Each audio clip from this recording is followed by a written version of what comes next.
আবার সূরা রহমানে আল্লাহ বললেন হাল জাযাউল ইহসানি ইল্লাল ইহসান ফাবিআইয়ি আলা, সবাই পড়েন ফাবিআইয়ি আলাই রাব্বিকুমা তুকাযযিবান।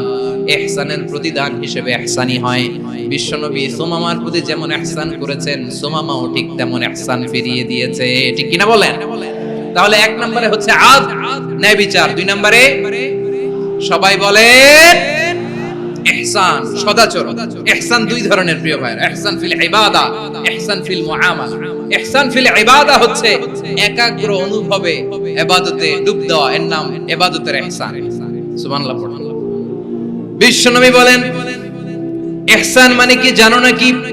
হাদিসে জিবরিলে সাইয়েদনা জিবরিল আলাইহিস সালাম বিশ্বনবীকে বললেন আখবিরনি আনিল ইহসান, নবী আমাদেরকে বলেন ইহসান মানে কি? বিশ্বনবী বললেন আনতা আবুদাল্লাহা কাআন্নাকা তারাহু ফাইন লাম তাকুন তারাহু ফাইন্নাহু ইয়ারাক। ইহসান মানে হলো এমন ভাবে তুমি আল্লাহর সামনে নিজেকে উজাড় করে ইবাদত করবে, তুমি ভাববে তুমি আল্লাহকে দেখতে পাচ্ছ। আর এটা যদি ভাবা তোমার জন্য কঠিন হয়ে যায়, অন্তত এতটুকু তুমি ভাববা যে আল্লাহ তোমাকে দেখতে পাচ্ছেন। ঠিক কিনা বলেন?